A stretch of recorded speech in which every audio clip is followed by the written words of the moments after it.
Welcome back to Vintagehifithings. In the last video, I gave you a tour around the basement shop, what do you call it? Bench area. Yeah, if you haven't checked that out, you can check it out here, there, somewhere, maybe just in the links.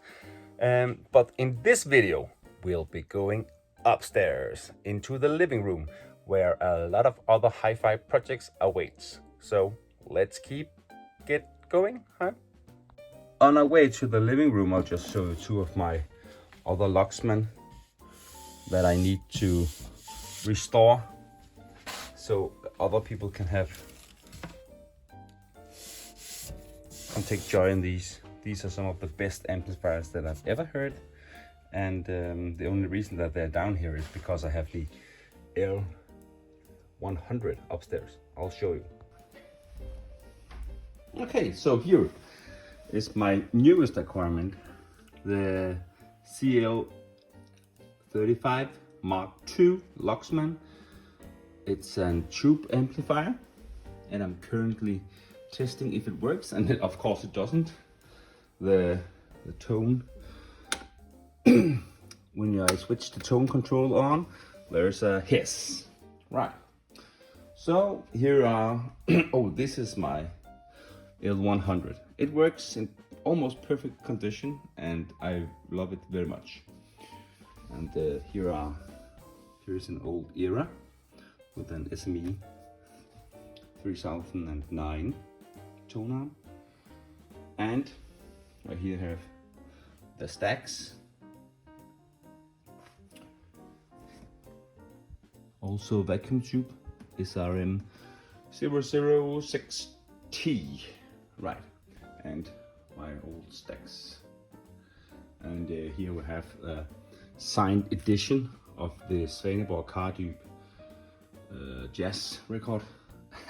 This is absolutely lovely. I will do a review of this one in a future episode. So, and here we have the Infinity Renaissance 80. These are, oh, just a second. Okay, so here, two Infinity emitters, and yeah, what is that? A 10-inch woofer. These sound amazing. And here, these are the biggest project so far, at least in the size of volume. So these are the Quantum Line Source, Infinity Quantum Line Source 1.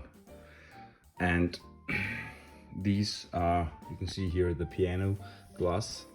So these were probably, I just bought these from an old lady whose husband died.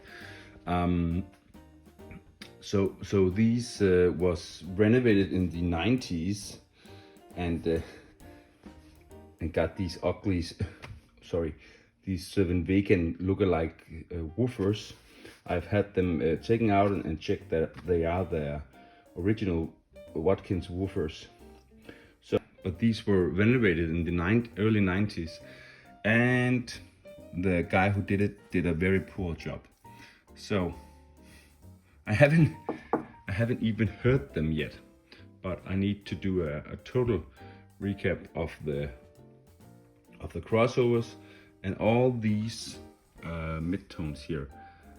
You see the wire here, the cord here are totally stiff. So I need to renovate all of these. I've done one already down here, and I just need all the others, and I'm doing this one right now. So as you can see, there is a big project here as well. Okay, so as you can see, I have a lot of projects and not that much time. So please, in the comments for this video, please write what kind of content you want me to see, on this channel, and what kind of the projects you want me to do first. Should it be the tube amplifier? Should it be the large quantum line speakers, or something else down in the basement? Yeah, And if you have any comments on any of the equipment, any knowledge, please share it. This is our passion, right? So what I want with all the equipment is, so what I like to do with all the equipment is to get people's personal experience with it, not just all the specification, but also the stories. Like, this was my first amplifier, I wanted this when I was 17. All these stories, I like to hear them, and I know there's a lot of people out there who love these kinds of stories as well. So right, this is the first video of perhaps many to come. So give this video a like and hit the subscribe button, and then we're gonna make this one of the biggest vintage hi-fi communities out there, right? Okay, bye bye.